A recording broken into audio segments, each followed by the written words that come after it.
Thank you, John. I'm so excited to hear these words coming from within our community. And it speaks so much to our talk today. And my heart is with you because I know that you're not the only one who feels the sadness and who is experiencing this time of struggle, of trying to reconcile, of really being with what's happening. And what I can share with you is our teaching, which is what you say you love, because it's kind of like, this is what we can indeed hold on to. It is our teaching, because what we know is that what we focus on expands and manifests and enlarges. Our theme this month is cosmic connections. And so when you're speaking about that, John, when you're speaking about us getting along, you know, it really speaks to these cosmic connections. Our theme today is intrinsically connected. And the point that we're making today is that you are inseparable from God. The one bridge that links all of life together is the divine intelligence that is back of all things. Now, that language, back of all things, is actually the language of Ernest Holmes. Ernest Holmes, he used that a lot. Like, you know, like, a lot of times we just take the surface. We just look at what's on the surface, when in fact, what's behind it, what's back of it, is this divine intelligence. And when we look at the conditions of the world today, when we look at one another in our humanness, we get fooled and tricked into thinking that we are only that human that is being presented. But the one bridge that links all of life together is the divine intelligence back of all things. That if you actually look a little bit deeper, you actually see in me and as me this divine intelligence. And that when I actually look a little bit deeper, and when I allow my ego, when I allow this idea of separation to fall by the waysides from which it came, when I actually look deeper to you, I actually then can see this divine intelligence that is actually the bridge from me to you. That is where the Sanskrit term namaste comes. And as we leave this slide up just a little bit longer, we actually then recognize that the divine intelligence in me sees and recognizes the divine intelligence in you. Woo! And sometimes it's difficult when we present and start presenting ourselves from our political parties, when we start coming out with our race or our age or our status, or, you know, who we are, where we live, how smart we are, how smart we're not. Sometimes it gets a little bit challenging to actually want to. Like, there are sometimes, honestly speaking, I don't want to see the divine intelligence in you because you're not acting right. You're not behaving in a way that I think you should be or need to be for your age or for your political status or for your this or for your that.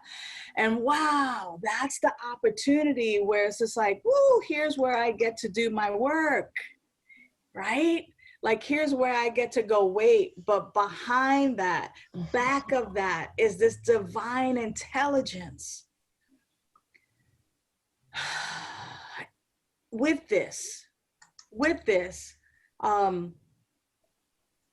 this leads us right back to not only our teaching, but, you know, it is in your nature to be in community.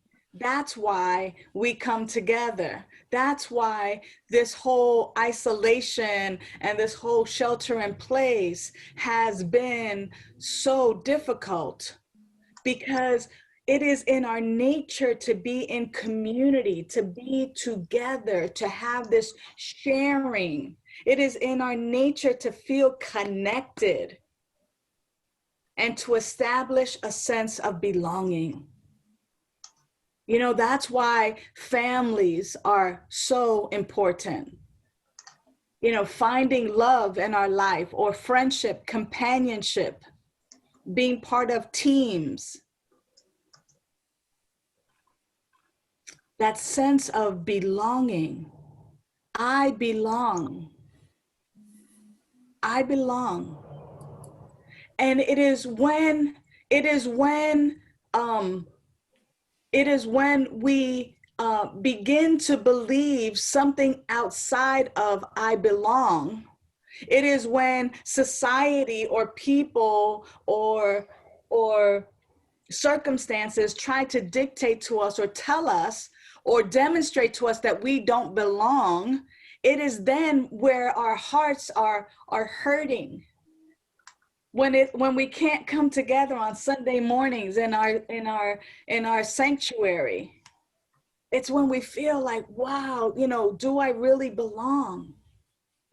I mean, I remember, and this is how powerful this is. I mean, some of us remember some of our childhood songs because we sang it over and over and over and over and over again, so much so that if someone starts it, we know how to finish the song, because it's actually the genius and the brilliant that is called affirmation, right? It's like this thing where I remember in being a young child and watching Sesame Street, and they would have like 5 quarters and a dime, and they would start singing the song, one of these things is not like the other, one of these things just doesn't belong. Can you tell which thing is not like the other before I finish this song? Now it's interesting because right away it's just like, well, there's all these quarters and 1 dime, the dime doesn't belong. And it's amazing, though, the seeds that are planted in our consciousness as young people, and even today, seeds that are planted over and over again that take root and that begin to flourish and that begin to really deepen in our minds and consciousness. But I can tell you something, that there's this idea that one of these things just doesn't belong. Can you tell before I finish this song which one of these things doesn't belong? What happens for us, though, is that, see, the things may not be the same, but they do belong. They're coins. They belong. They are coins. But one is different. One is a dime, the rest are quarters. And what happens is that we begin to look at each other and do the same. Oh, you don't belong. You're different. Oh, the rest of us are plumpy and chunky. You're skinny. You don't belong. Or the rest of us are super tall and you're short. You don't belong. I mean, songs are written about people that don't belong, short people and these people and that people and whatever. And these seeds are implanted. They're planted. And if we allow them, they continue to grow. And that's what we get to see in our society today. However, what Dr. Ernest Holmes teaches us, and what we know because it works in our life, is that what we focus upon increases. So am I focused upon what's not working? Or am I going to focus and use my imagination to see a world that works for everyone? Am I, through the power of my thought, going to create within me and around me circumstances and situations that are about peace and love? Now, what I can share with you is that I've spent a lot of years creating oases, creating places of serenity And there are times where that serenity gets challenged. And when that serenity gets challenged, either I can abort my mission of creating peace and serenity, or, you know, and focus on the times where I'm being challenged, or I can double down. For those of you who like to gamble, I can double down on my peace and serenity. And I can begin to use this indwelling power and presence to see and create this world that works for everyone. You see, I cannot waste time thinking about the doom and the gloom, because when I do, the doom and gloom increases. And so we've had lots of time sheltering in place. We've had lots and lots of times, you know, 6 months in already, to kind of figure out that we have a new normal, and that there is a new way that we're interacting with one another. But now is our time to double down on our spiritual practice. Because here's the deal. The deal is that God is everywhere. But what we're doing is we're looking and going, God's not there, God's not there, that can't be God, that can't be God, no, that's not God. So what we're doing is like that song, this doesn't belong, this doesn't belong, this doesn't belong, they don't belong, this and that and the other thing. What we're doing is we are affirming negativity. We are affirming what we don't want. It's also called worry. Worry is prayer and affirmation for what we don't want. I remember my mom sent me a pillow. It says, call your mother, she worries. She wanted me to put that on my bed to remind me to call her on a regular basis. I'm like, Mom, you can be concerned, but please don't worry. That's, you know, that's not where you want to focus your energy. Where we want to focus our energy is recognizing this indwelling power and presence. Let me tell you about this power and presence. This power and presence that is, quote unquote, this divine intelligence back of you, back of all things. This power and presence has created galaxies upon galaxies. This power, this presence spoke. That's what we think, right? But if you can imagine, just spoke into being, spoke into the darkness, and light was created. This power, this presence created every creature in the sky, on the earth, in the ocean. This power and presence, this divine intelligence has the galaxies and even our solar system all orbiting in such a divine and specific, unique way that we're able to count upon the sun coming out at a particular time. And it's not that it comes out, but that we're rotating around. Like, that's what this power and presence is. This power and presence, you know, all these beautiful landscapes that we see and all these beautiful people that we see, this power and presence created all of this. That is like just scratching at the surface of the magnitude of this power and this presence. And guess where this power and presence is, y'all? It is right where you are. It is you. I was listening to my sister, Reverend Andriette Earl, this morning, and she was quoting a scripture that says, the Father and I are one. And she says, you know, that just didn't ring true for me. And she said, I had to make it and tweak it to a language that I understood. And she said, and so what I say is, the Father and I be one. We be one, because that word be for her really evoked that, yeah, you are one, but we be one. Like, this is the being. We be one. This creative intelligence is your very life.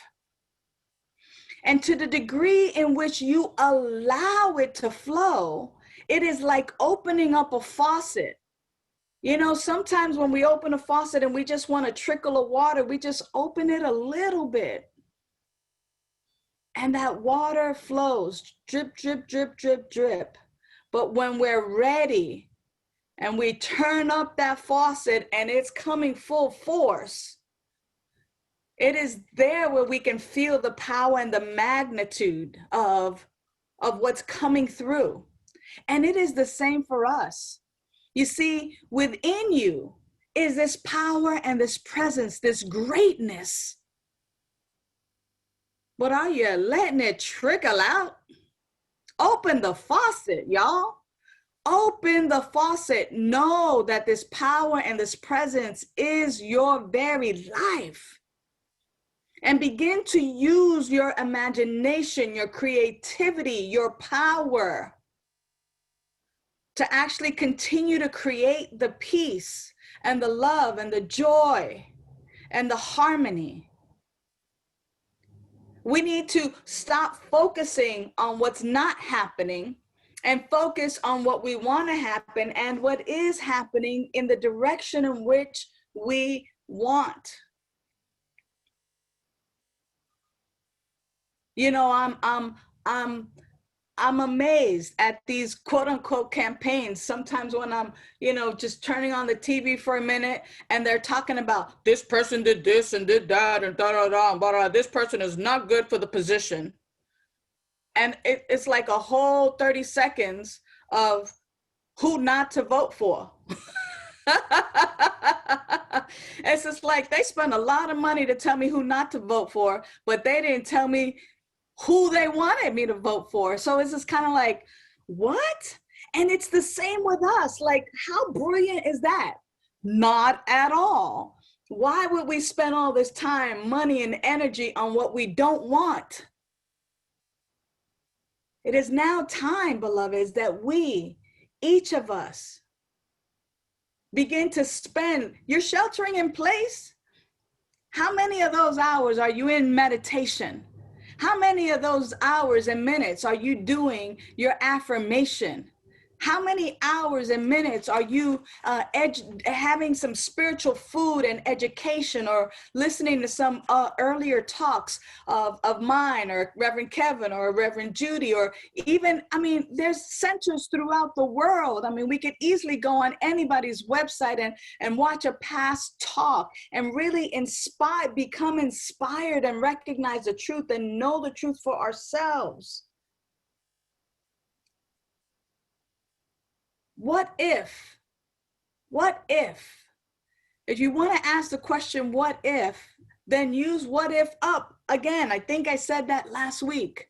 What if we actually, all 20 some odd of us that are here today, what if on a daily basis, we actually were in practice, knowing who we really are, knowing that you're not your name or your title or your race or your age or your sexual orientation or your political affiliation? What if you recognize that you were, you know, not your national status or your race or any of those demographics? What if for even just a few minutes a day, you actually were hanging out with this divine intelligence that you are?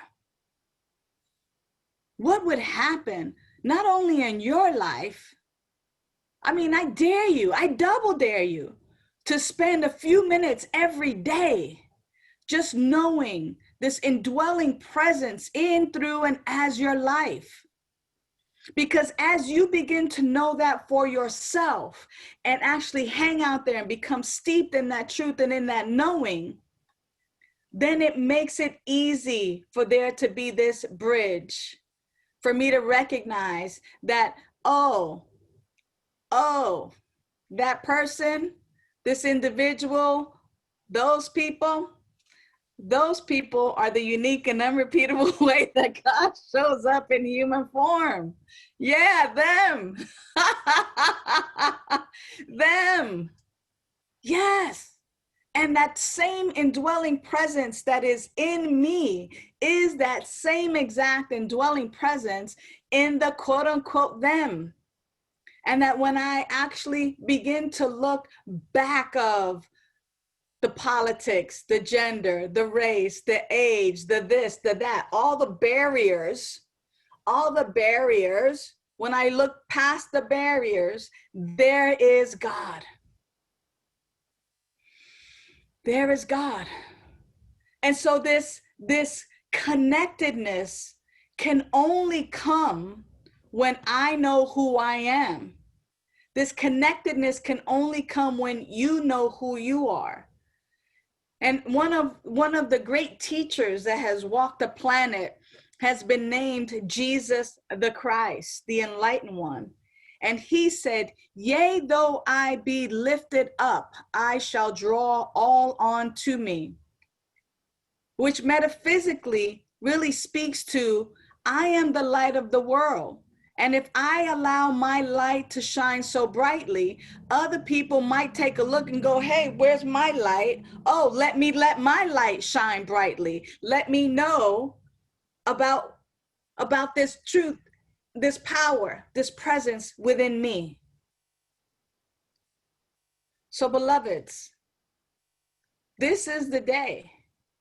This is the day where we have an opportunity to really recommit to our spiritual practice, that we get to recommit to knowing our life as the life of this indwelling power and presence that has created everything.